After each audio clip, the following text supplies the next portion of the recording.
Olá pessoal, sejam todos muito bem-vindos. Eu sou o professor Thiago Benoliel e hoje a gente vai entrar em uma das técnicas mais clássicas de engenharia genética, que é uma forma que nós temos de manipular um DNA e depois inseri-lo dentro de uma célula. Então é mais ou menos o panorama completo sobre uma manipulação genética de uma maneira bem simples, bem direta, certo? Então toda vez que você tenta construir um DNA, então você faz uma construção de um DNA in vitro, então num tubinho de ensaio, né? E aí depois você pega esse DNA e joga dentro de uma célula, esse conjunto aí, né, todo esse processo, nós chamamos de clonagem molecular, tá? Não pode ser confundido com aquela clonagem que foi muito falada no final dos anos 90, início dos anos 2000, que era a clonagem de indivíduos, né? Clonagem da ovelha Dolly, ou clonagem da vaquinha, né, que teve aqui na Embrapa, que foi a vaquinha Vitória. Então isso é clonagem de animais, né, clonagem de um indivíduo. Não é disso que a gente está falando. Nós estamos falando de uma clonagem molecular, tá? Vocês vão fazer vários clones ali de células que contêm o seu DNA, certinho? Depois que eu explicar, vocês vão entender um pouquinho melhor por que chama clonagem, tá? Mas basicamente é essa a ideia. É um método, um sistema onde você consegue construir um DNA do jeito que você quiser e depois colocar este DNA dentro de uma célula hospedeira. A célula hospedeira pode ser também qualquer indivíduo, tá? Qualquer tipo de célula, qualquer ser vivo, certinho? Então é uma forma geral, né? Um método geral de engenharia genética. Bom, então vamos lá. Primeiro vamos ver aqui algumas etapas, depois a gente entra na ideia, né, dos propósitos, né, desse método. Então é o seguinte. Nosso objetivo é fazer uma construção de um DNA, pode ser, por exemplo, um gene de alguma proteína de interesse econômico, sei lá, um hormônio. Então a gente está produzindo hormônio de crescimento, certo? Humano. E aí, ao invés de eu ter que extrair esse hormônio de crescimento da hipófise de pessoas, eu posso simplesmente produzir esse hormônio em uma bactéria, em um fungo, né? Então eu produzo esse hormônio numa outra célula, certo? Esses indivíduos, eles são de fácil cultivo, então a gente cresce eles, e quando eles crescerem, eles vão produzir o nosso hormônio de crescimento, tudo bem? Então essa é a ideia geral do negócio, né? Se eu quero fazer algo assim, se eu quero produzir hormônio de crescimento em uma bactéria, por exemplo, basta você montar, né, um projeto, uma ideia de clonagem molecular desse gene, tudo bem? Então, como seria mais ou menos isso? Ó, vamos supor que aqui eu tenho o genoma, tá, de um organismo que contém o seu gene-alvo. Então, se fosse, por exemplo, hormônio de crescimento, né, seria lá o gene de hormônio de crescimento humano, tudo bem? Então, o gene que for, tá? Eu poderia identificá-lo ali no genoma de alguma espécie. Se for humano, você faz a extração do DNA do próprio indivíduo, né? Então você pega algumas células do indivíduo, faz essa extração do DNA, certo? E aí você vai ter o genoma ali, tá? Não tem muito erro. Se for de bactéria, se for de fungo, se for de outro organismo, mesma coisa. Você precisa do organismo para você extrair o DNA dele e pegar o genoma dele, tá? Para que você consiga isolar esse gene, então para a gente separar ele do resto, que é o propósito, nós precisamos conhecer pelo menos a sequência do DNA nas extremidades desse gene. Porque com esse conhecimento a gente consegue fazer esse isolamento, a gente consegue separar esse gene por um método que nós já conversamos aqui, né? Nós fazemos uma técnica que é a técnica de PCR, correto? Então, se eu tenho em mãos o DNA alvo, eu tenho esse DNA, eu extraí ele do organismo, né, o original, né? Eu posso fazer uma PCR para isolar efetivamente esse gene aí do resto, tá? Então, depois de fazer essa PCR, eu tenho agora, ó, vou deixar aqui assim, ó, bom, deixar marcadinho as pontas, tá? Só para vocês verem. Então, eu tenho aqui, né, o meu gene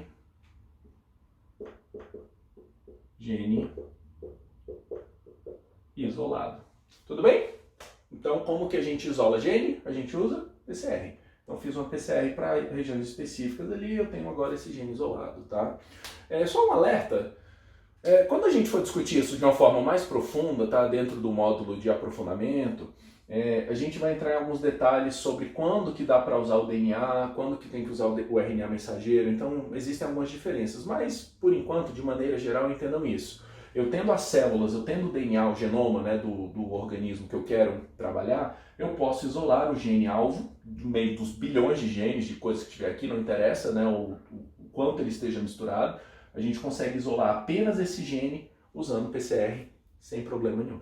Tá bom? Então, o gene agora está isolado. Aí, meninos, eu quero agora pegar esse gene, por exemplo, hormônio de crescimento, e quero botar ele dentro de uma bactéria. Então, esse é o meu plano. Eu posso simplesmente chegar, pegar esse DNA e tacar dentro da bactéria? Poder pode, mas vai dar errado. Né? Porque se você fizer isso, gente, esse DNA ele não tem cara de DNA de bactéria. Então, na hora que você jogar dentro da bactéria, ela vai olhar para isso e vai falar, uai, que diabo de DNA é esse esquisito dentro de mim? Isso é vírus, isso é alguma coisa me atacando, né? Então as bactérias vão atacar e vão destruir esse DNA, elas não vão incorporá-lo. Tá? Então o DNA dentro de uma célula, gente, muitas vezes é um invasor, é um vírus que está entrando.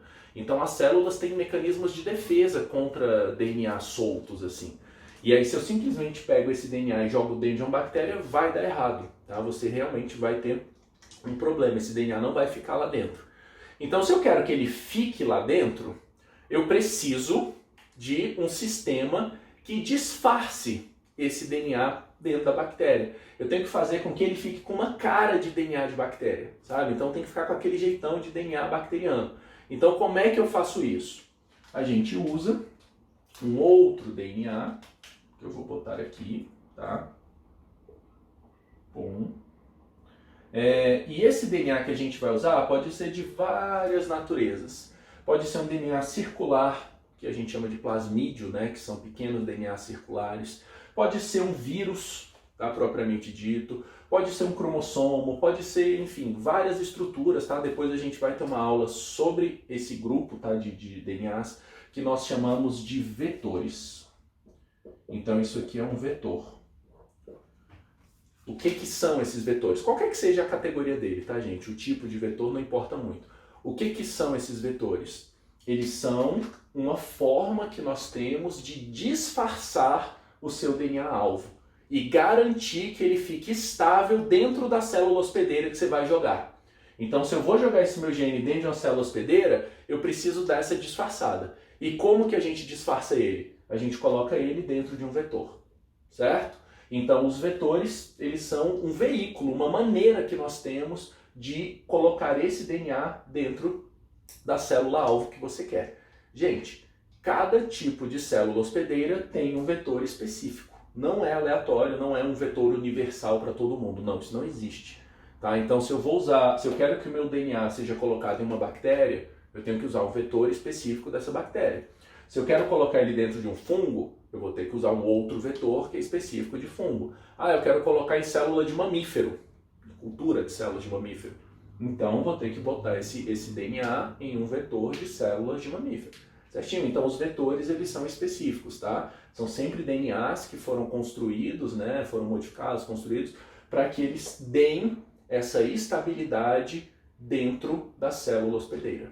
Tá bom? Então, agora eu tenho o meu gene e tenho um vetor. O que eu preciso fazer para dar certo? Tenho que juntar os dois, né? Então, nós vamos juntar os dois. Se vocês lembrarem, as etapas desse processo envolvem a ação de duas enzimas. Uma delas que corta o DNA, então vai cortar tanto o gene isolado quanto o vetor, né? Vai abrir o vetor, vai modificar, e o gene isolado também. E depois uma enzima que liga, que junta os dois. Então nós vamos precisar, de enzimas de restrição. As enzimas de restrição, elas cortam o DNA, né? E nós vamos precisar também da DNA ligase.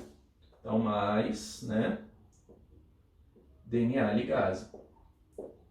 Gente, é uma coisa de cada vez, tá? Você primeiro bota as enzimas de restrição, deixa lá fazendo a digestão, né? O corte do DNA. Em média, 2, 3 horas. Depois você analisa se de fato funcionou. Para analisar se funcionou, você corre um gel, né, de eletroforese, lembra? Então você analisa no gel de eletroforese, vê se funcionou a enzima de restrição. Funcionou? Agora você monta a sua ligação, então é outra parte. Aí você bota a DNA ligase, monta o sistema de ligação. Dependendo da DNA ligase, você pode deixar durante 2 horas, 3 horas, você pode deixar durante a noite. Muita gente prefere deixar durante a noite. Então você junta os 2 pedaços que foram digeridos com a enzima de restrição e aí você deixa com a DNA ligase de um dia para o outro. Certo? Aí no outro dia, quando você chegar, você pode dar continuidade aqui. Beleza? Muito bem. Depois que você faz isso, né, então nós teremos o nosso vetor, ó, vou desenhar aqui para cima, ó, o vetor com o gene dentro. Certo? Então tá aí, ó, nós temos agora aqui, né, o vetor com o gene alvo. Tranquilo? Então fizemos essa montagem, né? Unimos o vetor, o gene alvo, temos agora aqui um DNA construído, construímos o nosso DNA, né, que a gente queria. Aí que é o lance. Galera, quando a gente fala assim, parece tudo muito bonito, né? Nossa, né? Você bota lá a enzima e vai ligar tudo. Não é 100%. Eu estou falando de um tubinho de ensaio, um tubinho desse tamanho, tá? Que tem uma aguinha dentro que você não está vendo dentro, você não vê o que tem lá, o que está acontecendo. Então, como é que você sabe com certeza absoluta que o seu vetor ligou no gene? Você não sabe. Na maioria das vezes não liga 100%. Vai ter vários vetores que vão estar vazios, vai ter vários genes que não vão ter ligado, vai ter alguns que vão ter ligado 2, 3, vai estar errado, né? Então assim, não é sempre que ele vai estar certinho desse jeito. E aí é por este motivo, tá, que normalmente depois de uma ligação, depois que você monta, né, o vetor, você precisa colocar esse vetor, né, essa sua construção, dentro de uma célula hospedeira. Por quê? Porque aí você vai conseguir analisar se a célula hospedeira vai receber esse seu DNA, né? E se ela vai apresentar a característica que você colocou aqui. Então, além do gene, aqui em cima, o vermelhinho, nos vetores a gente normalmente tem o que a gente chama de marca de seleção. Novamente, isso vai ser discutido melhor na próxima aula, tá? Como é que funcionam os vetores. Mas o que isso quer dizer? Quer dizer que dentro do vetor tem alguma característica que quando você olhar para a sua célula, né, para essa linhagem que você está construindo, pode ser uma bactéria, enfim. Então quando você olhar para essa sua célula, ela vai dar uma característica, ela vai ter alguma mudança. E aí você consegue saber, olha, essa célula aí recebeu o meu DNA da forma correta. Então é necessário a gente botar essas dicas no DNA construído para que você depois consiga selecionar qual das bactérias, qual dos fungos, qual das plantas, enfim, qual foi da célula hospedeira que você usou que recebeu o seu DNA da maneira correta, beleza? Então a próxima etapa aqui é justamente botar esse DNA dentro de uma célula hospedeira, tá? Vamos desenhar aqui então uma célula hospedeira, ó, vou botar ela para cá, pode ser uma bactériazinha, por exemplo, né? Então aqui, célula hospedeira, certinho? E aí agora vamos botar o nosso DNA dentro da célula hospedeira. A célula hospedeira tem o DNA dela, né? Então tá aqui, ó, o genoma dela. Normalmente esses vetores, quando a gente coloca dentro das células hospedeiras, principalmente se for bactéria, entra apenas um, tá? Então na hora que você força, né? Forçando mesmo, tá? Existem alguns métodos, né, para fazer isso, a gente vai discutir melhor depois. Mas você força realmente esse DNA dentro da sua célula hospedeira. E aí, meninos, botamos o DNA dentro aqui, ó, tá? A gente tem agora a nossa célula hospedeira, ó, o DNA dela, né? E aqui está o nosso vetor lá dentro. Ó, o vetorzinho com o gene que a gente quis botar lá dentro dela. Sacaram? Esse processo, tá, de inserção de DNA, de maneira bem genérica, pode ser chamado de transformação. Mas existem alguns outros nomes também, tá? E aí a gente vai depois destrinchar melhor isso.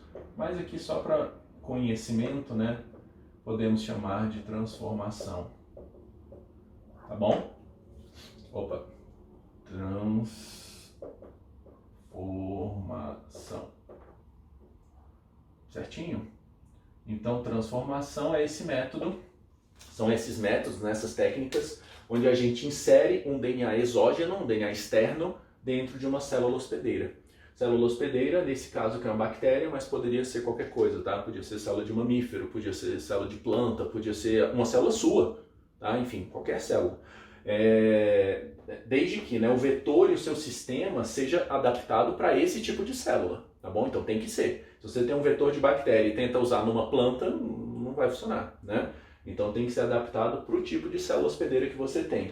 Então aqui, meninos, nós temos, ó, tá? Essa daqui, né, de cima, nós temos, né, a nossa célula, agora, nossa linhagem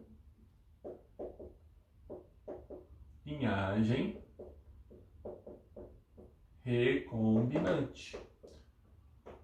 Essa palavra, né, recombinante, ela é usada para linhagens, né, bacélulas, enfim, que foram transformadas com um DNA diferente, um DNA externo, tá bom? Então essa agora é uma linhagem recombinante, né? Ela pode ser chamada também de organismo geneticamente modificado, né? Também faz parte, né, dessa mesma ideia. E aí, de onde é que veio a ideia de clonagem, né? Por que a gente chama isso de clonagem molecular? Pensa comigo, meninos. Ó, minha bactériazinha aqui está com DNA lá dentro, né? Toda vez que essa bactéria divide, então ela vai crescer, ela divide em duas, né? Tchum. Dividiu em duas, o que acontece com o meu DNA? É copiado, não é assim? Então todo esse meu vetor vai ser copiado. Então eu tinha 1, agora eu tenho 2. Aí ela dividiu de novo. Plim, eu tinha 2, agora eu tenho 4. Aí dividiu de novo, tenho 8, 16, 32, e aí vai, né? Então a cada ciclo de divisão da bactéria, o meu DNA é copiado junto. E aí você está fazendo cópias do seu DNA, certo? É um método muito rápido, prático de fazer, porque se eu deixo uma bactéria crescendo durante a noite, então durante uma noite, 12 horas, 16 horas, no dia seguinte você vai ter bilhões de colônias, né, de células dessa bactéria que cresceram a partir dessa célula original. Bilhões. E aí eu tinha uma moléculazinha do meu DNA, agora eu tenho bilhões. Certo? E todas elas são o quê? Idênticas, gente. Porque as bactérias, quando dividem assim, elas nada mais estão fazendo do que clones de si próprio. E é por isso que nós chamamos essas linhagens que a gente produz de clones. Então é um clone que eu tenho, certo? E aí esse clone que eu tenho, quando ele divide, quando ele cresce, ele se autocopia e o meu DNA vai junto. Toda vez que a bactéria é copiada, o meu DNA é copiado junto. Você está fazendo clonagens, né, dali da sua linhagem, entendeu?